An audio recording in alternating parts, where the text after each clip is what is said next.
जयपुर से बड़ी खबर, जहां मदन राठौड़ एक बार फिर से राजस्थान भाजपा के बॉस बन गए हैं। मदन राठौड़ को फिर से राजस्थान बीजेपी की कमान मिली है। सीएम की मौजूदगी में विजय रूपानी ने उनके नाम का आधिकारिक ऐलान किया और साथ ही पूर्व सीएम वसुंधरा राजे, प्रदेश प्रभारी राधा मोहन दास अग्रवाल की मौजूदगी रही। डिप्टी सीएम दिया कुमारी और डॉक्टर प्रेमचंद बैरवा समेत तमाम दिग्गज नेताओं की मौजूदगी रही। मदन राठौड़ एक बार फिर से बीजेपी राजस्थान के प्रदेश अध्यक्ष बने हैं और ऐसे में आज पूरा सेलिब्रेशन का दिन रहा। तमाम दिग्गजों की मौजूदगी के बीच उनके नाम का ऐलान हुआ और बीजेपी कार्यालय में एक कार्यक्रम का आयोजन हुआ,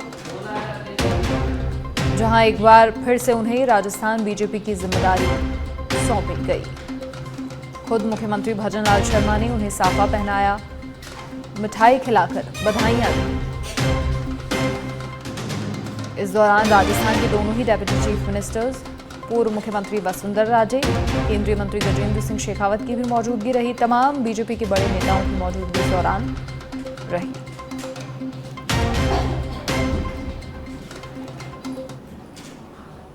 और राजस्थान की हाई सिक्योरिटी जेल में शामिल दौसा सालावास जेल से मुख्यमंत्री को धमकी देने का दूसरा मामला सामने आया है। इस पर पुलिस ने एक्शन लेते हुए जेल के अंदर करीब 100 पुलिसकर्मियों के साथ चर्चा की और अभियान चलाया और साथ ही यहां से मोबाइल की बरामदगी हुई। फिलहाल पुलिस ने मुकदमा दर्ज कर आगे की जांच पड़ताल शुरू कर दी है।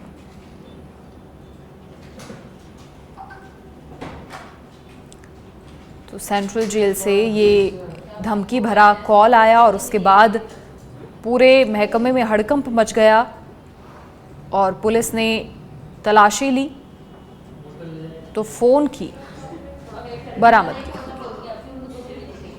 कल रात को इत्तला मिली थी कि सालावास जो जेल है वहाँ से एक रिंकू मेघवाल नाम का कैदी जो सजा याफ्ता है, उसमें पॉक्सो धाराओं में उसने जयपुर पुलिस कंट्रोल रूम को सीएम साहब को लेकर धमकी दी थी। उस पर फिर हम लोगों ने रात को उससे पूछताछ की और सुबह में हमने एसडीएम साहब नांगल कल रात तकरीबन 12 बजे जो है कि 2 कॉल सेंट्रल जेल से किए गए थे। उसके बाद जो हमारी जेल अथॉरिटी उनको सूचना मिली थी, तो जेल अथॉरिटी ने प्रारंभिक रूप से एक तलाशी ली थी जिसमें मोबाइल फ़ोन भी मिला।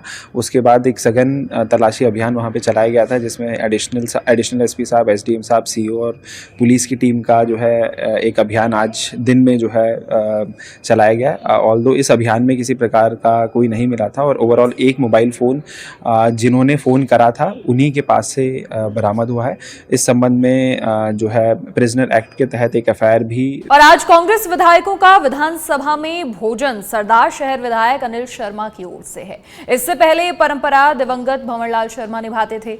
आपको बता दें कि कांग्रेस विधायक कल शाम से विधानसभा में धरने पर हैं, जिन्हें विधायक अनिल शर्मा की ओर से भोजन करवाया गया। विधायक अनिल शर्मा की ओर से भोजन। अधिक जानकारी के लिए सहयोगी सुनील यादव फोनलाइन पर फिलहाल जुड़ गए हैं। सुनील, क्या कुछ पूरी जानकारी, कांग्रेस विधायकों के भोज का आज कार्यक्रम, कल से वो धरने पर बैठे हैं? बिल्कुल मनीषा, देखिए कल जो सभा में गतिरोध हुआ था, सत्ता पक्ष के एक मंत्री जब जवाब दे रहे थे उस दौरान इंदिरा गांधी पर जो दादी शब्द का इस्तेमाल किया था, उसके बाद से कांग्रेस वाले जो इस शब्द को लेकर आक्रोशित हैं और चूंकि विधानसभा स्थगित होने के बाद भी रात भर से धरने पर बैठे हैं कांग्रेस विधायक। सदन के अंदर ही उन्होंने रात बिताई थी, वहीं गद्दे और रजाई मंगवाकर यानी रात्रि विश्राम वहीं किया था, रात का खाना वहीं खाया था और सुबह विधानसभा में ही जो मॉर्निंग वॉक है वो की, अखबार और पूरी दिनचर्या वहीं से शुरू हुई। कहा जा सकता है कि जो गतिरोध उत्पन्न हुआ था वो भी खत्म नहीं हुआ है। सदन के अंदर ही जो कांग्रेस विधायक है वो भी बैठे हैं। चूंकि जो 6 विधायक निलंबित किए गए थे क्योंकि वो हंगामा जब हो गया था उस शब्द के बाद में, तो कांग्रेस विधायक जब हंगामा कर रहे थे तो जो कुछ संसदीय उनकी जो प्रोटेस्ट है वो माना गया। उसके बाद उनको निलंबित किया गया 6 विधायकों को, जिसमें पीसीसी चीफ गोविंद सिंह डोटासरा है वो भी मौजूद थे। अभी जो प्रोटेस्ट कर रहे हैं, चूंकि रात को उन 6 निलंबित विधायकों के साथ साथ कई अन्य विधायक मौजूद थे, जिसमें नेता प्रतिपक्ष टीकाराम जूली समेत तमाम जो विधायक वहां मौजूद थे। हालांकि सुबह अभी जो नेता प्रतिपक्ष टीकाराम जूली किसी कार्यक्रम में धरने से बाहर निकले हैं और अभी दूधू के लिए रवाना हुए हैं। लेकिन बाकी जो विधायक हैं, डोटासरा समेत तमाम जो लोग हैं, अभी भी सदन के अंदर मौजूद हैं। और अब जब खाने की बात करें, चूंकि जो कांग्रेस के विधायक हैं सरदार शहर से अनिल शर्मा, उनकी तरफ से रात का खाना भी भिजवाया गया था और अभी आज दोपहर का खाना है वो भी विधायक अनिल शर्मा के द्वारा भिजवाया गया। सदन के अंदर ही तमाम विधायकों ने जो है वो खाना खाया है। तो कहा जा सकता है कि जो गतिरोध है, जो आक्रोश है कांग्रेस विधायकों में, वो बरकरार है। करीब करीब 24 घंटे हो चुके हैं, क्योंकि कल इसी वक्त की बात है जब कांग्रेस विधायकों ने सदन के अंदर हंगामा शुरू किया था। तो 24 घंटे से ज्यादा का वक्त बीत गया है, किसी तरह का अभी समझौता नहीं हो पाया है, क्योंकि सत्तापक्ष कल देर रात भी वार्ता की कोशिश किया था, लेकिन वार्ता सफल नहीं हो पाई। संभव आज भी कयास लगाए जा रहे हैं। चलिए सुनील, बहुत शुक्रिया जानकारी साझा करने के लिए आपका। तो विधानसभा में भोजन का आयोजन विधायक अनिल शर्मा की ओर से किया गया।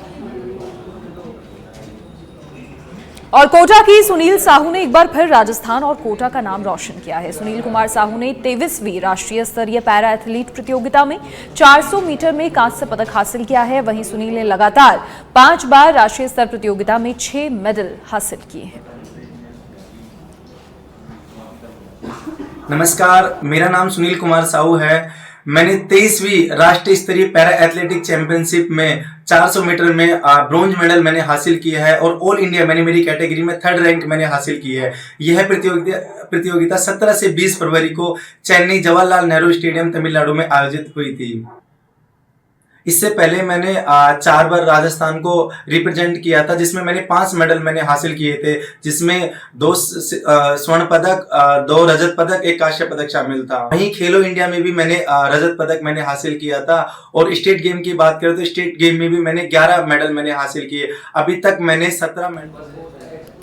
और अब जयपुर से खबर है, जहां आर के यादव मेमोरियल क्रिकेट प्रतियोगिता का उद्घाटन समारोह जस्टिस अनिल कुमार उपमन ने किया। और उद्घाटन हुआ, जस्टिस अनिल उपमन ने प्रतियोगिता के पहले मैच के लिए टॉस किया और टॉस कर क्रिकेट प्रतियोगिता के पहले मैच का शुभारंभ किया। राजस्थान हाईकोर्ट और जुडिशरी 11 के बीच खेला जा रहा है पहला मैच। ये बड़ी जानकारी दोनों टीम के खिलाड़ियों से हाथ मिलाकर जस्टिस अनिल उपमन ने शुभकामनाएं दी। सिरसी रोड स्थित संस्कार क्रिकेट अकेडमी में आयोजित हो रही है ये 2 दिवसीय प्रतियोगिता में अधिवक्ताओं की 4 क्रिकेट टीमें भाग ले रही हैं। High court bar association, judiciary association और द बार एसोसिएशन जयपुर की 2 टीम शामिल हैं। द बार एसोसिएशन जयपुर की ओर से ये आयोजन किया जा रहा है।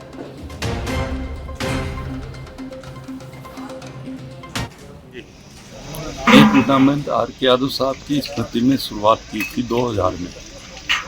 2000 में उनकी डेथ के बाद में जो सीनियर एडवोकेट थे, क्रिमिनल के बहुत बढ़िया वकीलों माने जाते थे, उनकी डेथ के बाद में उनके लड़के रवि यादव, जो भी बाद में अच्छे वकीलों की गिनती में आए, उन्होंने चालू की। फिर बाद में वो भी बीमारी से चल बसे रवि जी। उनके बाद में उनके बड़े भाई राकेश यादव, डॉक्टर राकेश यादव ने ये कंटिन्यू रखा उनकी याद में। और वकीलों के और जुडिशरी में अच्छे रिलेशन रहे, कोर्डियल रिलेशन रहे और उनकी याद बनी रहे, इसी याद। और चूरू महोत्सव 2025 की शुरुआत विरासत कार्निवल यात्रा के साथ हुई। कार्यक्रम की शुरुआत में विधायक हरलाल साहरण, जिला कलेक्टर अभिषेक सुराणा ने गढ़ परिसर स्थित ठाकुर जी मंदिर में पूजा अर्चना की। वहीं कार्निवल यात्रा में होली के गीतों और लोक संगीत की भी धूम रही। वहीं फोटोग्राफी जगत के भीष्म पितामह जसकरण सोनी ने फोटोग्राफर की दुर्लभ छायाचित्रों की अनूठी प्रदर्शनी का अवलोकन किया।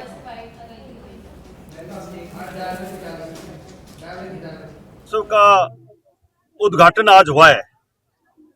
मैं कहूंगा कि चूरू के यहाँ जिला कलेक्टर महोदय और आयुक्त महोदय ने जिस तरह का काम किया है, मैं पूरे प्रशासन को बधाई और धन्यवाद दूंगा कि हमारे कलेक्टर साहब जहां भी जाते हैं तो एक नवाचार करते हैं।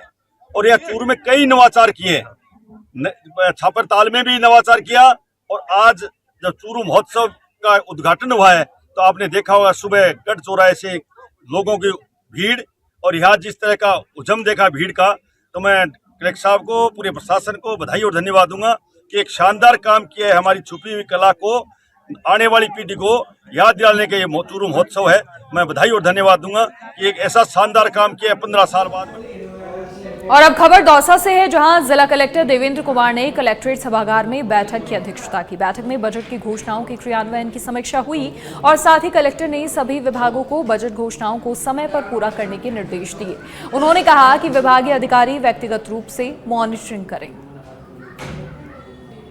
सरकार ने इंस्ट्रक्शन दिए जो अभी रिसेंट बजट पेश हुआ है, माननीय डिप्टी सीएम साहब ने सरकार का जो बजट पेश किया उसमें जो जिलों से संबंधित घोषणाएं भी, ओवरऑल बजट के बारे में भी घोषणाएं, उसके प्रति जिला कलेक्टर महोदय ने अपने ज़िले से संबंधित की है। सीएमओ भी इसमें सीमा इस पर भी अपडेट करनी है, तो इनके समय रहते पूरी कंप्लाइंसेज हो, टाइमलाइन डिपार्टमेंट्स को पता रहे कितना जल्दी क्या करना है, सेंसन निकलनी है, मौके पे उनको धरातल पे उतारना है और उसकी गति तेज करनी है। और उसके राज्य सरकार हनुमानगढ़ टाउन के निजी चिकित्सालय में युवक की मौत के बाद परिजनों और नागरिकों का विरोध प्रदर्शन जारी है। आक्रोशित परिजन और लोगों ने चिकित्सालय के बाहर धरना दिया। धरने पर लगातार बैठे हैं। परिजनों का आरोप है कि चिकित्सकों की लापरवाही से युवक की मौत हुई है। वहीं पुलिस प्रशासन के अधिकारी परिजनों और नागरिकों से समझाइश में जुटे हैं।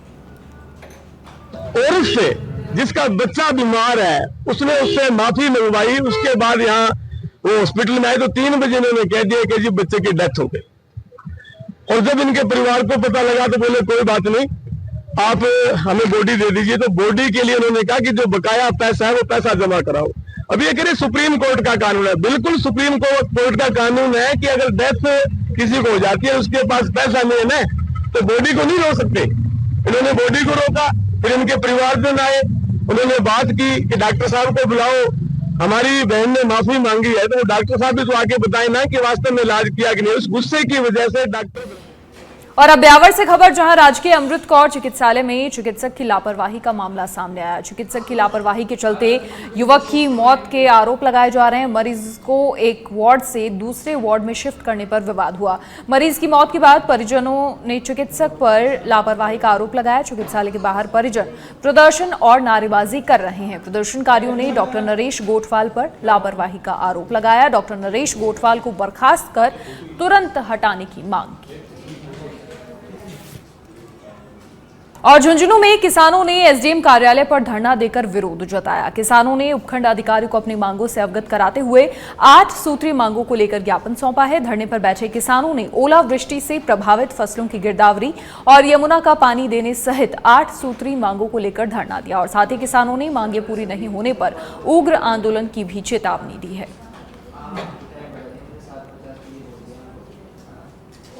8 सूत्री मांगों को लेकर किसानों के साथ एसएफआई, डीवाईएफआई और तमाम जन संगठनों के द्वारा आज ये धरना दिया जा रहा है। इस धरना में हमारी मुख्य मांग ये है कि जो 765 केवी लाइन जो सरकार की मिली भगत से कंपनी के कुछ गुंडे हमारे किसानों के खेतों के अंदर जा रहे हैं, इस फसल के टाइम जब एक किसान की फसल पक कर तैयार हो जाती है और जब पूरा आश्रित किसान अगर फसल पर रहता है, उस समय उस किसान की फसल को खदेड़ने का काम ये कंपनी के गुंडे और ये सरकार के नुमाइंदे करते जा रहे हैं। इनको लेकर चाहे वो किसानों की पिछला जो मुआवजे की बात हो उसको लेकर, चाहे दूध के भाव की मांग को लेकर, एमएसपी गारंटी को लेकर, विभिन्न मांगों को लेकर आज किसान।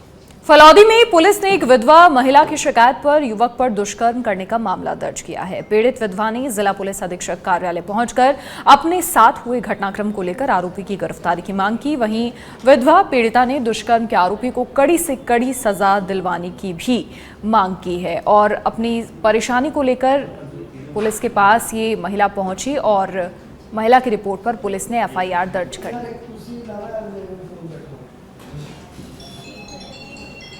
आई हूँ बाबूराम मन परेशान कर रही है। मार 2 महीना फिर सुने हुए कोनी थाने कितियार गिफ्री 2-3 आर कोई गिफ्री अटे एसपी साहब गुडाई 2-3 आर मार सुनाई हुए कोनी 2-3 आर जोधपुर गिफ्री। मैं बहुत परेशान हूँ। बाबूराम मन धमकी दे रही है कि मार दे, घर में रह उनको दूँ नहीं। अभी तक ही आवे। बहुत हूँ परेशान हूँ। मार छोटी लड़की है, मार धनी है कोनी, बहुत परेशान हूँ। मार सुनाई को करे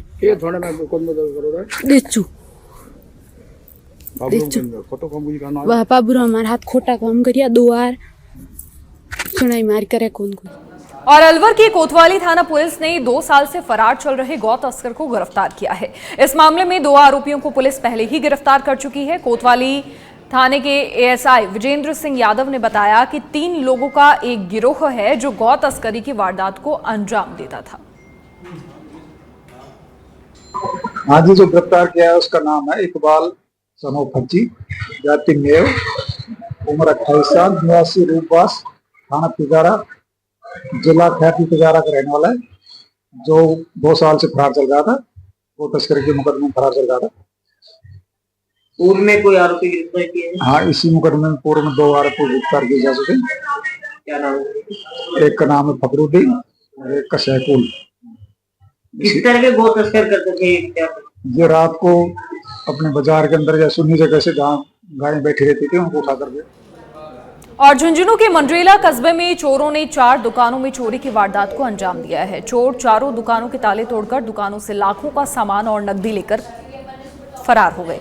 चोरी की घटना को लेकर व्यापारियों में आक्रोश है। वहीं व्यापारियों ने चोरी की घटना के विरोध में बाजार बंद का निर्णय लिया है। सूचना के बाद मौके पर पहुंची मंडरेला पुलिस ने घटना की जानकारी लेते हुए मौका मुआयना किया।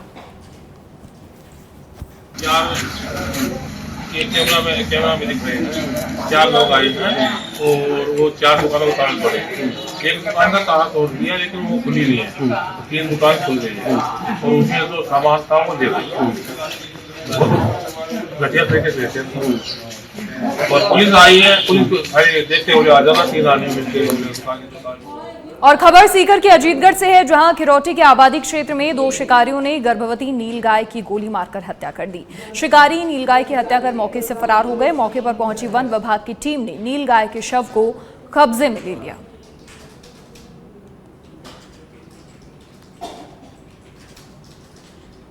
और अब कोटा से खबर, जहां 2 मोटरसाइकिलों की आमने सामने भिड़ंत हो गई। हादसे में एक युवक गंभीर रूप से घायल हो गया। घायल को एमबीएस अस्पताल में भर्ती करवाया, जहां पुलिस फिलहाल मामले की जांच पड़ताल कर रही है।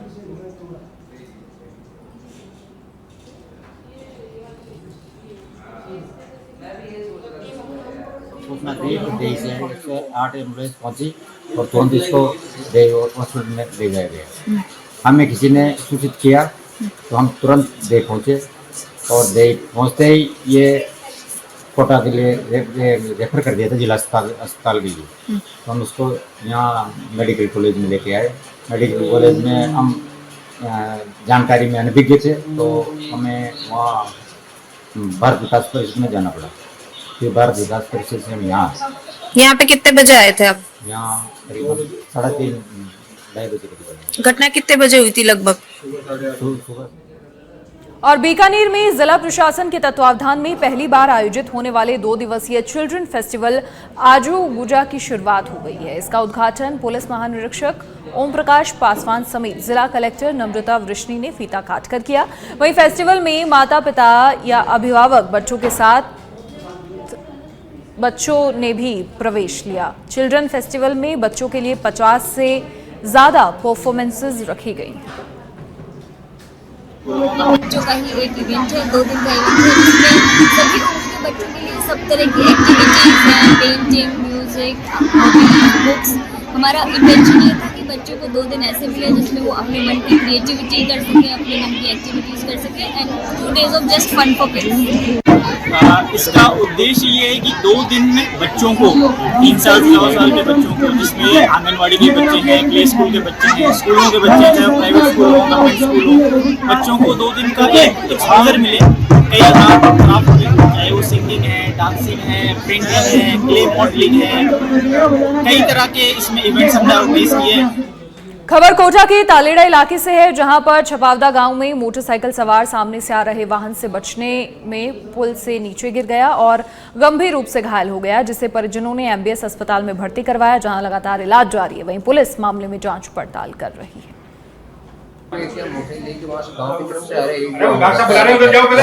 जो कुछ सामने कोई गाड़ी आई होगी, जो गाड़ी को बचाने के लिए पुलिया के ऊपर से नीचे आ गए थे।